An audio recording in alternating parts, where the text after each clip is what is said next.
Telespectadores, amigos, amigas, aqui estamos voltando com mais um programa que é feito para você, Caminhos do Produtor.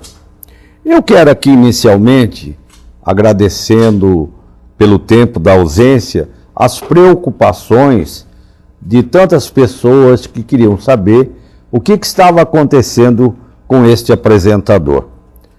Estávamos realmente ausentes de Campo Grande. Estávamos atendendo um compromisso de saúde, viu? Fazendo uma revisão médica periódica que faço a cada 6 meses em São Paulo, no Hospital Sírio-Libanês, com um grande amigo chamado Dr. Paulo Hoff e equipe. Graças a Deus, tudo normal, tudo 10, os exames maravilhosamente bem, e agradeço a Deus e a Nossa Senhora Aparecida, aos amigos e às orações. Para quem não sabe, eu não tenho constrangimento de falar que eu fui vítima daquela doença terrível em 2013 na minha garganta. E aí tratei, hoje estou livre, pelo menos já no segundo momento, quando as revisões começaram de 3 em 3 meses, e agora elas já estão na fase de 6 em 6. Portanto, esta é a razão de vocês terem aqui assistido por muito tempo os professores Barreto e o professor, o nosso querido amigo mexicano Carrasco. Mas agora estamos voltando com toda a força, com toda a vontade, para bater um papo com vocês. Hoje teremos um convidado que já era para estar aqui, ter vindo aqui anteriormente, mas que por compromissos não foi possível. No próximo bloco está tratado aqui comigo o ex-presidente, amigo guerreiro Chico Maia. Nós vamos conversar sobre avanços, sobre aquilo que temos em vista, que temos trabalhado. E, então, é o convidado para a nossa entrevista, o nosso bate-papo, eu diria, mais do que até um debate. Nós vamos aqui conversar junto com vocês, dentro das novidades que a Acrissul tem palmilhado com muita atenção. Falando em Acrissul, durante esse período que eu estive um pouco ausente, involuntariamente, já foi explicado por quê, eu, claro, que tinha que delegar ao substituto hierarquicamente imediato a que nos representasse nos momentos em que fosse preciso. Deixamos tudo certinho, folha de pagamento, boletos, todos os parcelamentos, tudo na arrecadação, na despesa, tudo ok. E fomos consultar primeiro o meu querido amigo, o nosso Sérgio Dias Campos, o Jacaré, que é o meu primeiro vice-presidente. Então, depois, quando eu não posso, ele é quem deve responder. Ele pediu: Jonathan, eu agradeço muito, estou pronto, se não tiver outro jeito eu vou, vai lá, cuida, vai correr bem, você vai voltar numa boa, mas vê se o segundo vice não pode por enquanto, que eu tenho que ir lá na GM em São Paulo, eu também vou ter que ausentar por uns dias, porque o Jacaré, ele também é diretor da GM, do Brasil, esse meu amigo, esse nosso amigo Sérgio Dias Campos, amigo que eu tenho o prazer de dizer, de mais de 40 anos vividos. Aí conversei com o Ricardo Augusto Baixa. O Ricardo falou: não, Jonathan, eu estou sabendo que você tem que ir, se já o Jacaré foi consultado e passa a bola para mim, pode contar comigo, eu ficarei aqui. Qual é a tarefa?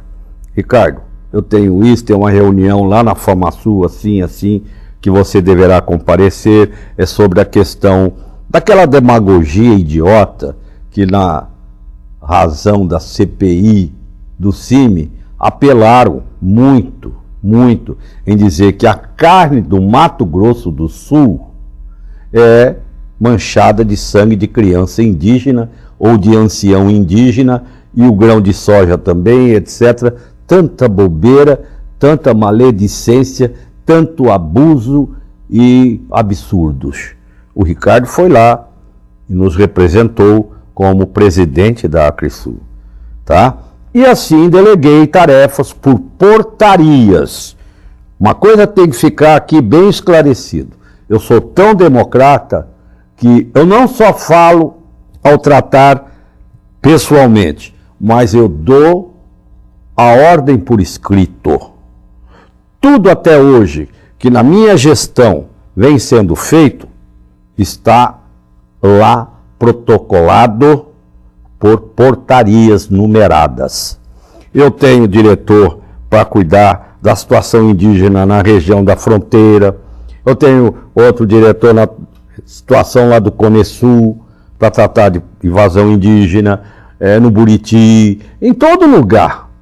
E como também se trata até da Assembleia Legislativa. E agora eu vou fazer aqui um friso importante, porque recentemente tem gente que não está entendendo bem que este guerreiro aqui nunca fugiu da luta. Basta olhar a história. Na Acresul mesmo, estão lembrados da briga contra o monopólio da carne? Estão lembrados da queda do Fundo Rural que a Acresul conseguiu e só ela teve a coragem de ingressar com recurso junto à Justiça? Estão lembrados da luta pelo Fundersul? Estão lembrados por tantas questões como o preço da vacina de aftosa? E não vou ficar falando aqui até amanhã, não. A minha história prova isto, e por isto é que nós, pela bondade das pessoas, permissão de Deus, fomos levados à presidência da Acresul sem concorrência. Não houve chapa contrária, houve um consenso e por isso uma aclamação. Mas de repente, só porque eu tive que cuidar de assunto até de saúde, mas deixei tudo certinho, mas aparece tanta gente querendo dar palpite. Primeiro, dizer que o Jonathan é governo. Olha, eu não nego, o Jonathan é. Eu sou fundador do PSDB. O Reinaldo também é companheiro do PSDB. Nós fazemos parte da executiva do partido. Somos amigos, pessoal. Eu ajudei a coordenar a campanha do governador quando se elegeu. Eu fui o coordenador aqui do candidato Aécio Neves. Por que será? Eu tenho uma história. Eu sou conselheiro político do partido. Mas lá na Acresul não tem isso, não. Na Acresul eu sou um dirigente classista. Lá eu luto, lá eu brigo, e como aqui vocês são testemunhas. Esse programa tem o carimbo da Acresul. E eu aqui, como presidente da entidade, nunca fugi à luta. Quem é que lutou tanto para se instalar essa CPI do CIMI? Vamos, usem aí a recordação, a memória. Aqui mesmo o programa que antecedeu a esse tratava do quê? Ficou quanto tempo no ar? Quem é que estava e aqui está sempre comandando o programa? Nunca fiquei em cima do muro. Não sou homem disso. Quem fica em cima do muro, eu dizia quando era deputado, é caco de vidro e gato safado. Eu sou um homem que tem uma história nesse estado. Por onde eu passei, com a bondade de Deus, foi sucesso para todo lado. E hoje eu quero aqui dar de mim tudo o que eu puder para ajudar a nossa entidade querida Acresul e o setor de produção desse estado. Então, não misturem as coisas. Dizer, eu vim aqui falar, alguém por aí, em nome dos produtores que me pediram. Para lá, meu amigo. Pare com isto. Meia dúzia de pessoas, talvez, que nem representem a entidade, porque nem associados seriam. vem falar um negócio desse. E outra, é questão de estilo. Eu preferi não comparecer na galeria da Assembleia neste momento para não fazer plateia idiota para um assunto que eu conheço, porque eu presidi lá. Nenhuma matéria, depois de aprovada em primeira votação, que é mensagem governista, ela pode ser mudada por deputados se não houver a vontade da autoria, que é do executivo. O que eu fiz? Sabendo disso, era obrigação minha. Fui líder de 2 governos na Assembleia, de 2 bancadas. Fui presidente da Assembleia Legislativa, fui presidente da Constituinte. Eu ia assinar um atestado de burrice, indo lá fazer o quê? Aparecer eu não preciso. De microfone, tanto em rádio e televisão, tem mais de 30 anos. E eu não leio nada não estou falando lendo aqui não. Eu só falo aqui, ó. Então, para que me interessa aparecer? Eu não preciso disso. A entidade não precisa disso. A entidade tem que marcar posição firme. O que eu fiz? Fui ao governo. Vou prestar contas aqui agora. No meu telefone, se quiserem, está aqui. Vamos ver na Bina quantas vezes o governador falou comigo e eu falei com ele, pedindo o seguinte: não adianta ganhar e não levar. Quer que eu repita? Não adianta ganhar e não levar. Vamos procurar moderar essa situação. Aumento de imposto, ninguém gosta, nem o senhor e nem eu. Então, eu fiz tudo isso. Trabalhei. Sabe, eu não fiquei lá com faixa na mão, assobiando e gritando. Eu não fiz isso. Eu não sou homem disso. Já nós tivemos alguns diretores que foram. Ninguém foi proibido. A Acresul não tem ditadura de lado nenhum. Nem a favor e nem contra. Tem estilo para cada um. Tem o que bate e tem o que assopra. Isso é problema de cada entidade. O meu estilo é a cabeça, é o diálogo, é o argumento, é o convencimento, certo? É a negociação. E o que aconteceu? Deu certo. Então ficou provado, parece-me que eu tinha razão.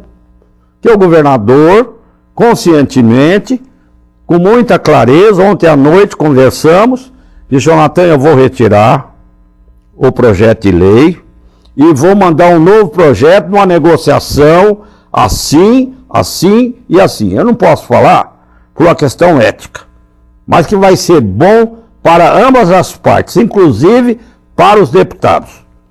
Agora, Jonathan, eu quero te dizer o seguinte: quero honrar, quero cumprir e vou levar ao que foi combinado.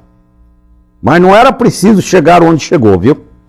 Porque eu nunca vi como presidente da Assembleia se levar um projeto para ser votado numa mensagem do Executivo já aprovado em primeira para o plenário e ali se colher em segunda votação pareceres das comissões de mérito no plenário.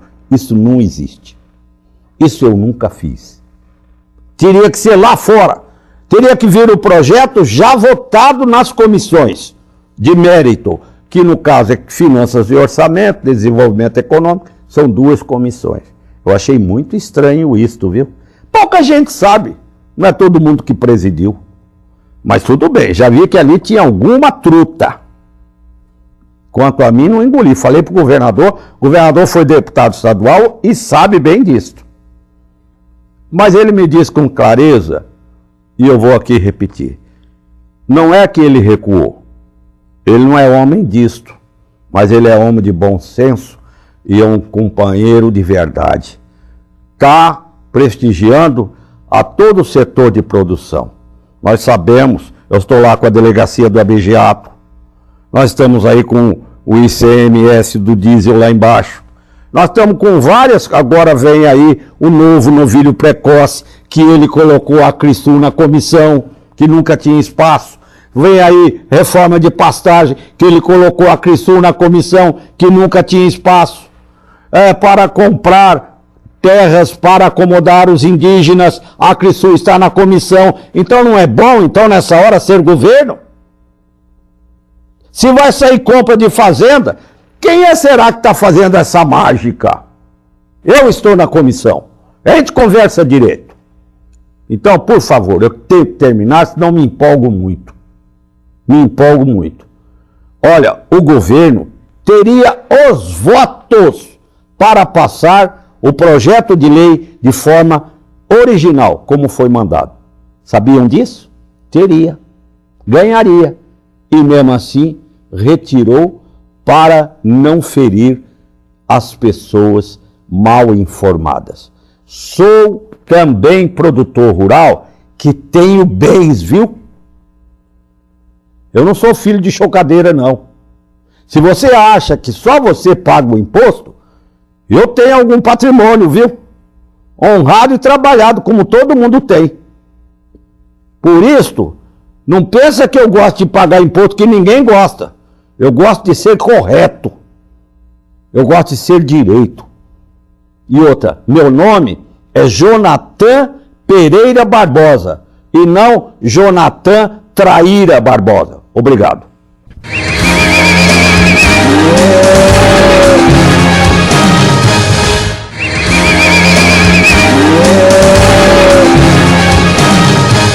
E voltamos com o nosso programa nesse segundo bloco. E eu havia já anunciado, prometido, e graças a Deus vou cumprir. Está aqui aquele que eu muito respeito, que eu segui durante todo o tempo na Crisul, o nosso presidente Chico Maia. Eterno presidente. Eu tenho o Chico na conta não só de amigo, mas de um companheiro meu no dia a dia. Chico, satisfação, viu? Como é bom você está aqui de volta. Meu irmão Jonathan Barbosa, meus amigos aqui da casa, dessa emissora querida, né? Que há 5 anos iniciamos junto esse programa para ser um canal de comunicação do produtor, com a sociedade, mostrar as coisas melhor do campo. É uma alegria estar aqui, nós que nos saímos nunca dessa peleja, né? Embora nós sabemos que você agora está carregando esse bastão com competência e certamente a Crisul terá uma boa direção nesses próximos anos, como sempre teve você quando era vice, um cara presente de garra. Sempre seu companheiro. Exatamente. Mas falando nisso, você sabe que nós agora estamos aí com o CPI do Cine, que é a questão indígena, que depois nós vamos trazer pelo menos o final do programa com você, que tem ideias fabulosas, mas agora estamos aí vivendo um momento de tributação nova. E, às vezes, indevidamente, tem pessoas que confundem a missão. Eu quero só que essas pessoas, todas que estão nos assistindo, entendam, e o Chico vai dizer, por acaso, em algum momento, nós deixamos de conversar como proceder?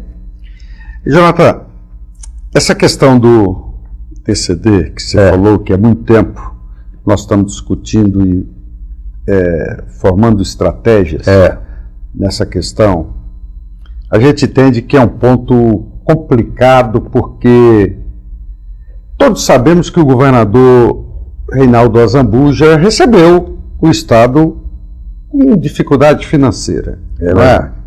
E que o governo federal tem diminuído os repasses federais constitucionais. E que o governo aumentou o seu custo. A máquina, né? De pessoal, de máquina, disso, daquilo outro. Mas, do outro lado, ele também, na sua campanha política, disse que a sua gestão seria no sentido de enxugar custos, né? Começou nessa direção, inclusive com o imposto diminuindo a carga, a taxa de 17% para 12% do óleo diesel. Agora, recentemente, nos manda para a Assembleia Legislativa e nos pega de surpresa esse projeto de aumento do ICMS junto com o ITCD. ICMS de supérfluo. E o ITCD. Eu quero até perguntar Em Mato Grosso do Sul, ultimamente, houve uma elevação dos valores imobiliários das propriedades rurais, das propriedades urbanas. Eu vou pegar, por exemplo, até Maracaju, que é a região do governador. Quem tem 1.000 hectares de terra na região de Maracaju, numa avaliação patrimonial, isso aí vai 20 milhões de reais, embora isso aí tenha patrimônio, mas também não gera renda, é patrimônio, significa que o cidadão tem que ter 8% do valor do patrimônio em dinheiro para pagar o ITCD que o governo propõe. Então ninguém tem 8% do seu patrimônio em dinheiro. Ninguém, eu não conheço ninguém que tenha um patrimônio e tenha esse 8% em dinheiro. Os fóruns do estado inteiro estão abarrotados de processos que não anda, que não tramita, que não se conclui de inventários, com uma taxa de 4%. Agora, você imagina o que vai acontecer com 8%. Então, é uma burocracia, vai ser um transtorno também para os próprios juízes e para aquelas pessoas que têm que... é inventariante. E isso é um imposto que o governo não conta. Não é como o imposto que o governo faz a sua previsão orçamentária, dizendo isso vai me dar tantos milhões. Não, tem que ver se o cara vai morrer, se o cara tem que dar dinheiro. Então, é uma confusão muito grande que ele arruma com o segmento que o elegeu, que não vai lhe dar resultado.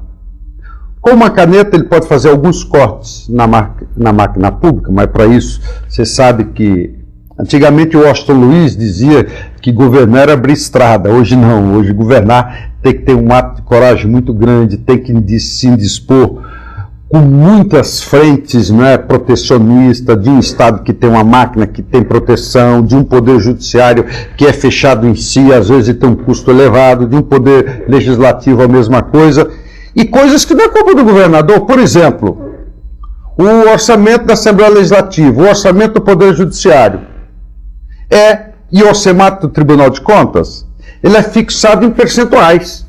Ora, esses poderes têm custos fixos. Quer dizer, se o governo arrecada, aumenta a arrecadação de acordo com a produção, por que tem que aumentar o repasse da Assembleia Legislativa?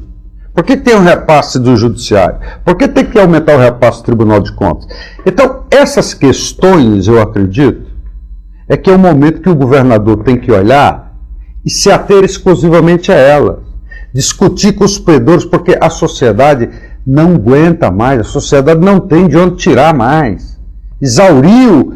Nós não estamos mais dispostos, Jonathan, governador, amigo Reinaldo, nós não estamos mais dispostos, a sociedade, em continuar patrocinando esse sistema de Estado gigante. Aquilo que não serve, corta. Isso é como a dona da casa, já dizia o nosso querido Lúdio Coelho, né? Em qualquer administração e que a boca do funil for maior do que a boca de entrada, a boca de saída, isso aí não tem solução. A dona da casa, cai o botão da camisa, se ela não tiver dinheiro para dar uma camisa nova, costura, sola de sapato, a mesma coisa, os reparos da sua casa, na vida particular nossa, nas nossas empresas, é assim. O poder público tem que aprender que o dinheiro do poder público é nosso. Então, nada pessoal, esse movimento dos produtores, esse movimento dos comerciantes, esse movimento da sociedade, não tem nada pessoal contra o governador. Isso. Eu até peço ao governador que esse final de semana é um momento de reflexão, ele tem o nosso respeito, que ele reflita com a sua equipe de governo e retira esse projeto. Já retirou, Maia. Mas ele retornou com alíquota menor de 6%. Em cima de uma negociação. Não houve negociação, porque a classe, nós não aceitamos negociação. Tá. Ele teve a negociação com a Assembleia, deputados, os deputados. Mas, infelizmente, o que acontece hoje, é o que eu digo, não é fácil para a gente ficar mobilizando e ir na Assembleia Legislativa. Infelizmente, quando se elege a classe política e manda a classe política para o governo, a classe política geralmente começa a olhar o seguinte, que o patrão dele, no sentido patrão, é o governo, e não quem os levou. Então, por conta das necessidades de caixa do governo, se ignora a capacidade de pagamento quem vai pagar o imposto. Então, governador, não veja isso como um ato de rebeldia nossa, que nós, produtores rurais, lhe abandonamos ou coisa parecida. Nós achamos que o senhor é um homem de bem, tem boas intenções, apenas está mal orientado pelos seus técnicos nessa questão do ITCD. Bem falado, Chico Maia, que praticamente liderou com outras pessoas, algumas pessoas que estão à frente deste movimento, essa manifestação na Assembleia e levando lideranças para fazer não pressão, mas reivindicações para que fosse melhorada essa proposta. Eu tenho pouco tempo e eu tenho que aproveitar, quem tem talento tem sugestões. Chico, como é que você encontrou uma saída para que a gente possa começar a comprar terras do Estado e pagá-las para resolver este impasse de invasão indígenas? Jonathan, a gente nunca pode deixar aquela estrada que foi aberta. Foi aberta uma grande picada e agora nós temos que vir pavimentar essa grande picada. Lá no governo Lula. Exatamente. Você lembra, você participou ativamente disso, que a Acrisul liderou, na verdade, fiz o levantamento. Exatamente, levantamento. De quantas fazendas e terras estariam disponíveis para venda, a Acrisul liderou nacionalmente esse movimento da questão indígena. Verdade. Nós tivemos 33 reuniões, 9 reuniões só na sala do ministro Cardoso, com a AGU, Ministério Público, CNJ, lideranças indígenas e produtores rurais. Chegamos ao entendimento que nós tínhamos que seguir um cronograma. Acertaria Buriti, depois ia para Dourados, depois ia para a região de fronteira de Amambai, gradativamente, João, né? E nós resolveríamos esse conflito num pacto com os índios. Começava por Buriti, onde morreu o índio, aquela grande confusão. Buriti o governo fez avaliação, o INCRA deu 90 milhões, e nós acreditamos, o INCRA é um órgão sério que tradicionalmente fez todas as avaliações. Nós, produtores, achamos que foi pouco, e fizemos uma avaliação. A avaliação deu 124 milhões, deu uma diferença de 34 milhões de reais. Fizemos uma proposta e o governo aceitou judicializar a diferença, ou seja, se pagaria 90 milhões 90 que tinha em caixa com os títulos do Tesouro, a diferença dos 30 e tantos ia judicializar. Se nós ganhássemos, receberia atualizado. Receberia. Então, nós temos que partir daí. Não tem que ficar com CPI disso, CPI daquilo, aumentando ódio, aumentando confusão. O país já tem tanto problema, então nós temos que pacificar. Porque a grande vítima nesse conflito são os índios. Os índios, por exemplo, de Sidrolândia, os índios que estudam, que trabalham nas aldeias, que são integrados na cidade, essas jovens índias, assim no interior do estado inteiro, começa a ter segregação, começa a ter essa animosidade, ódio entre brancos e índios, coisa que nós sempre vivemos pacificamente. Então, em nome dessa harmonia e dessa convivência, eu quero sugerir ao governador. Vamos ver. Vamos lá. Governador, o senhor tem ponto de partida do governo federal, 90 milhões de reais. Ok? Ok. O senhor tem um Fundersul. Mas será que hoje ainda tem os 90? Temos que voltar a sentar na mesa. Essa política é a arte do entendimento e do diálogo. Não podemos partir para discussão que não leva a nada. Vamos em frente. O senhor tem 90 milhões, o governo federal. Tá. Pega-se 34 milhões do Fundersul, que são recursos dos produtores rurais, joga esses 34 milhões naquele fundo que tem na Assembleia, criado pelo deputado Tetila, repassa esses 34 milhões para os produtores do Buriti para receber essa quantia indenizatória no seu dinheiro para repor as suas vidas em outras regiões, e espera a decisão dessa judicialização da diferença. Saindo favorável, que entendemos que sim, volta para o Fundersul, repõe-se esses recursos. Então isso é um esforço, isso é uma negociação que tem que ser concluída. Eu acredito, Jonathan, piamente, que isso aí não é culpa, isso é uma questão suprapartidária, que isso aí passaram-se vários governos resolveram, PSDB não resolveu, PT não resolveu, e agora quem vier agora, que se não tiver essa noção de clareza, também não vai resolver. Agora aí teria que ter uma boa vontade, Maia, da Assembleia, porque o Fundersul, segundo até fiz consulta com o seu criador, o nosso amigo Zé Antônio Felício, ele tem finalidades específicas. Mas não, calma, eu vou chegar lá. É só ter vontade política, a Assembleia coloca um adendo para essa finalidade. A Assembleia recentemente colocou que o recurso do Fundersul poderia recapear as cidades, que não era, mudou. Lama, asfalto, Mudou nas cidades, nas avenidas da cidade.